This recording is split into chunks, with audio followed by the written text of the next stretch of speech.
el 6 de junio pasado.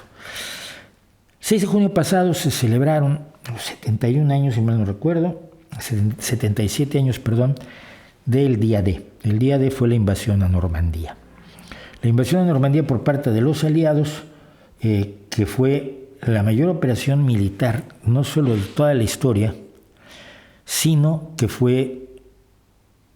es la mayor operación militar que va a haber en la historia. La guerra ha cambiado muchísimo. Quizás un día invitemos al creador de guerras posmodernas a una entrevista, pero la guerra ha cambiado enormemente. Una operación militar como la del día de la operación Overlord no se puede repetir. Casi 7,000 barcos, apoyados con casi 11,600 aviones, hicieron el desembarco de 175,000 hombres, más 20,000 paracaidistas que habían sido lanzados tras las líneas alemanas en las playas de Normandía. Una operación que fue de una complejidad espectacular. Perdón por lo de espectacular, ya me estoy dando cuenta que no debo decirlo. Una operación gigantesca y colosal, pero que tenía como fundamento convencer a Alemania de que la invasión se iba a realizar por el paso de Calais, que es la zona más estrecha del Canal de la Mancha entre la Gran Bretaña, la península de la Gran Bretaña y Francia. Entonces hubo una operación gigantesca para convencer a Alemania de que la invasión sería por Calais. Un caso que yo recuerdo muy claramente fue Operación Cadáver. Se consiguió a una familia, donó el cuerpo de un pariente suyo que había muerto de pulmonía. Entonces tenía los pulmones inundados de agua. Esto era muy importante.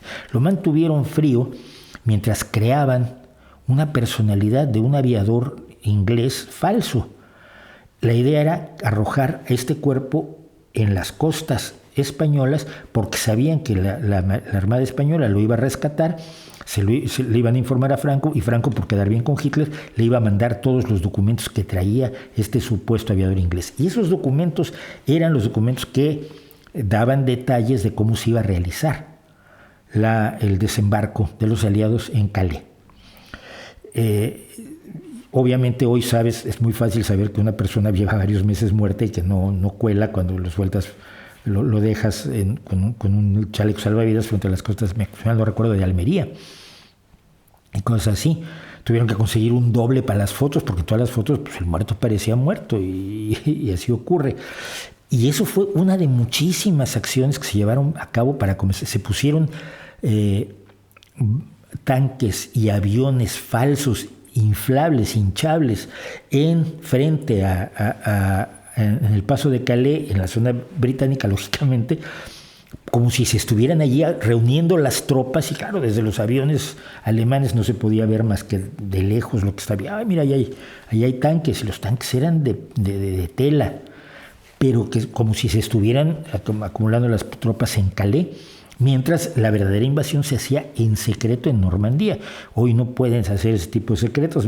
Vamos, con Google Earth ya tienes destruido la mitad de tu trabajo. Bueno, nunca va a haber una operación así. Por cierto, siempre me quiero recordar que británicos y canadienses pusieron 75,000 hombres y los estadounidenses 57,500. Es decir, hubo muchos más británicos, canadienses, australianos en el desembarco de Normandía que estadounidenses. Lo que pasa es que no hacen tan buenas películas. Y bueno, el día de la pregunta de siempre es ¿por qué se sigue hablando de esto? 77 años, fue 11 años antes que yo naciera incluso. El día el 6 de junio pasado estuve yo en el monolito que está erigido aquí en Gijón en memoria de las víctimas asturianas de los nazis, que murieron varios cientos de ellos en los campos de concentración y en los campos de exterminio nazis, que recordemos que son dos cosas distintas, pero que también es un monolito que está en celebración de los que sobrevivieron. Y lo que yo hice fue un hilo de Twitter hablando de por qué no se puede ni se debe olvidar la Segunda Guerra Mundial. A ver, guerras ha habido muchísimas y todas son horrorosas. Y en todas se cometen atrocidades. Los aliados cometieron crímenes de guerra gravísimos. El bombardeo de Dresden, por ejemplo, es un caso absolutamente despreciable. El bombardeo de Tokio con bombas incendiarias, ¿qué más? Por supuesto, las violaciones que hubo en la toma de Berlín por parte del Ejército Rojo, de las cuales nadie quiere hablar nunca, pero que ocurrieron, los robos, las ejecuciones absolutamente de odio brutales que realizaron, sobre todo al descubrir los campos de exterminio los aliados, ¿no? Hubo gente que se puso a matar SS o a matar directamente alemanes de una manera absolutamente extrajudicial. No hay guerras bonitas, no hay guerras en las que no haya crímenes de guerra, no hay guerras sin atrocidades. Todas sacan lo peor del ser humano porque estás luchando por tu vida y la de los tuyos. No estás jugando a la guerrita, estás realmente jugándote la vida. Pero esta guerra fue diferente y siempre me importa señalar por qué la Segunda Guerra Mundial fue diferente. La ideología que animó el inicio de las hostilidades fue, como siempre, la ambición de tierras, la gloria de la patria, o la gloria de la nación, o la gloria del rey, o la gloria del emperador, o la gloria de tu Dios, que son los motivos habituales para emprender cualquier guerra. El problema fue que esta guerra tenía una corriente de odio basada en la creencia en el mito de las razas. Las razas no existen. Las razas son un invento del siglo XVII, XVIII. Porque antes a la gente no se le separaba en razas, no lo hicieron ni en el medievo, ni lo hicieron, si ustedes ven en el cuadro del Bosco, el Jardín de las Delicias, que hay un montón de personas africanas y tal, pero no se les llamaba negros, no se consideraba que fueran una raza distinta. Esto es un invento del siglo XVII, de los intentos de clasificación por un lado y de los intentos de justificación de la esclavitud por otro. Pero cualquier biólogo te puede decir hoy que no hay razas, hay grupos étnicos que no tienen nada que ver forzosamente con la cantidad de melanina que tengas en la piel.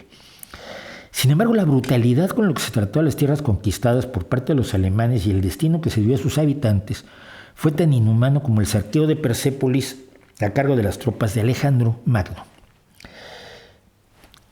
Nos acordamos del saqueo de Persépolis, que fue hace 2351 años, precisamente por lo brutal que fue. Hubo saqueos de Roma, fue saqueada en varias ocasiones. Los saqueos fueron comunes cuando se conquistaban ciudades, pero recordamos el de Persépolis por lo enormemente brutal que fue.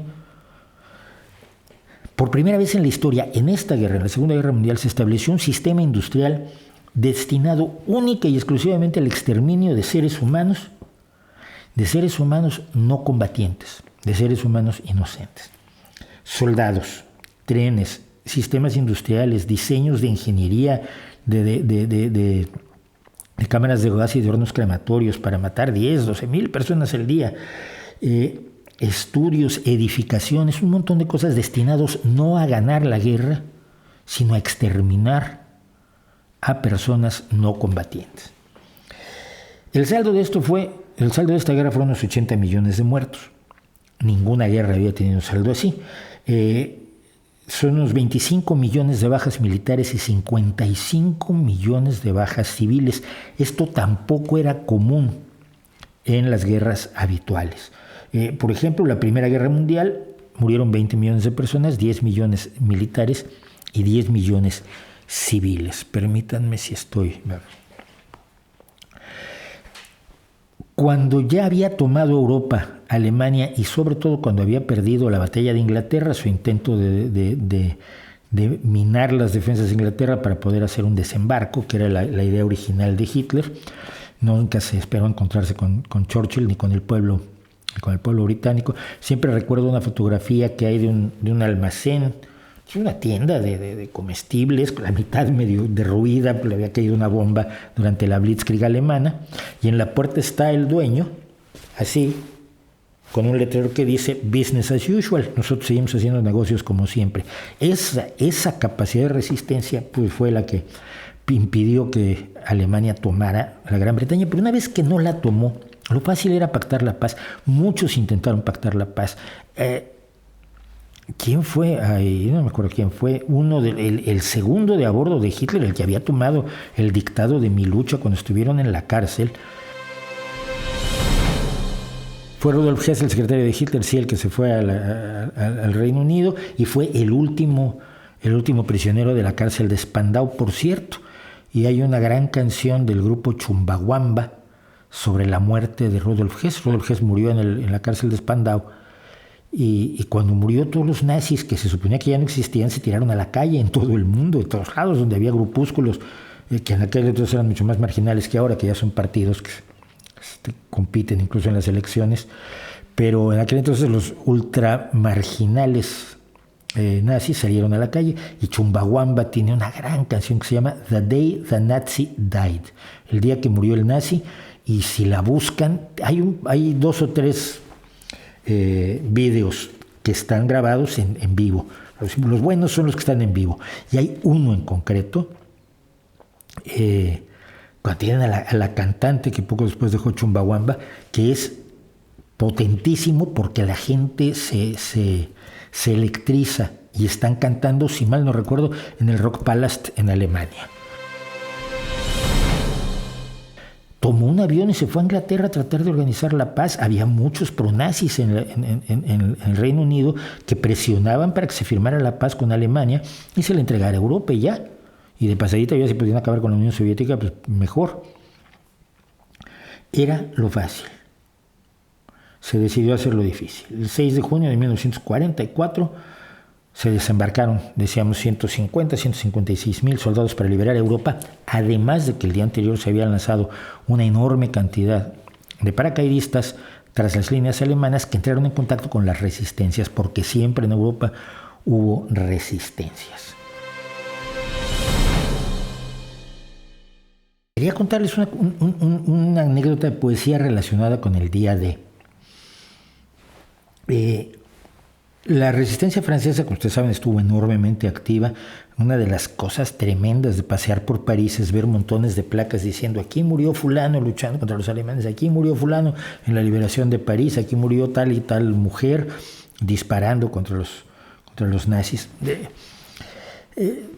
Francia pagó el lado de la resistencia francesa pagó un enorme precio por recuperar París, que le había sido prácticamente entregado a Hitler sobre todo los colaboracionistas. Pero resulta que para informar a la resistencia francesa de cuándo iba a ser la invasión que estaban esperando con tantas ansias ellos durante años, la radio Londres de la BBC les informó, obviamente por los canales secretos que tenían, que iban a leer dos fragmentos de un poema de Verlaine, de Paul Verlaine, que se llama Chanson d'automne, la canción del otoño. La idea era que las primeras líneas se iban a leer como un mensaje de una persona para otra por Radio Londres, que era una radio abierta, y cuando se leyeran esas 2 líneas, era aviso de que en término de 2 semanas, en un plazo de 2 semanas, se llevaría a cabo la invasión. Y cuando se leyeran las segundas líneas de ese poema, en 48 horas se produciría la invasión, y había que prepararse, había que empezar a volar puentes, había que empezar a destruir infraestructura, en fin, estar listos para hacer la labor detrás de las líneas que dificultaron más la defensa alemana ante la invasión del día D. Y las primeras líneas del poema son Les sanglots longs de violon de l'automne, los largos sollozos de los violines del otoño, y las siguientes 3 líneas son Blessent mon cœur d'une langueur monotone, hieren mi corazón con una languidez monótona.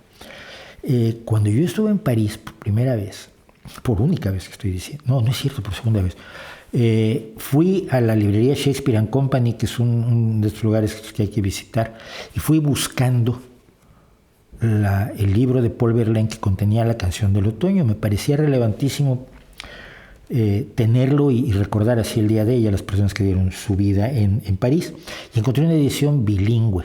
Y además ocurrió una cosa muy curiosa.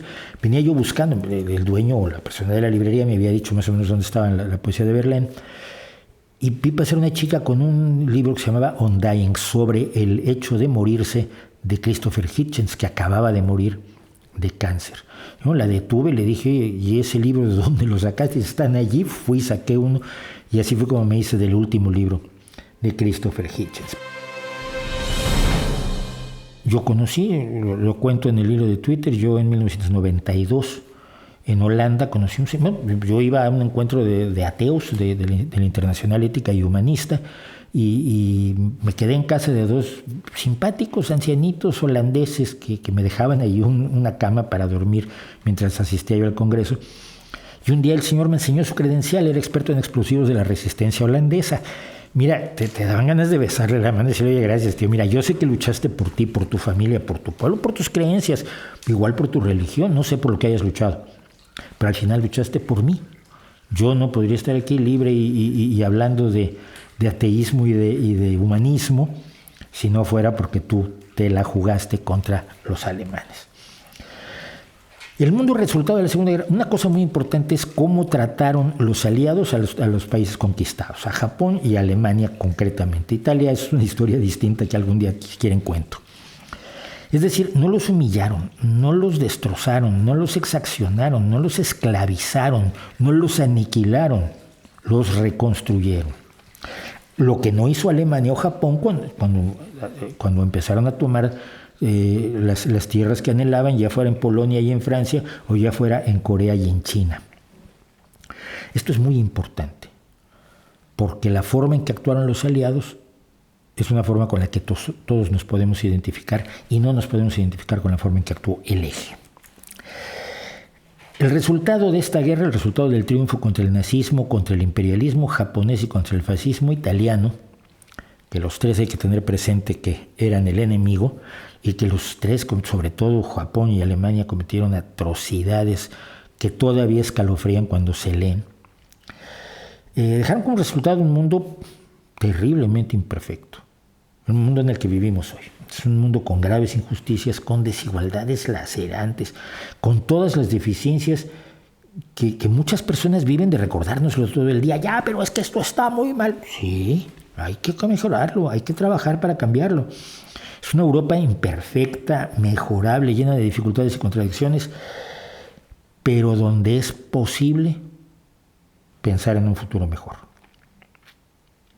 Esto no se podía hacer en la Alemania nazi, esto no se podía hacer en el Japón de Hirohito y de Toyo. No era posible soñar como hoy no es posible soñar en China o en Corea del Norte. Como era imposible soñar en el Chile de Pinochet y en la Argentina de Videla. Hoy podemos soñar un mundo mejor, podemos mejorar las cosas, podemos criticar la realidad y buscar formas de mejorarla.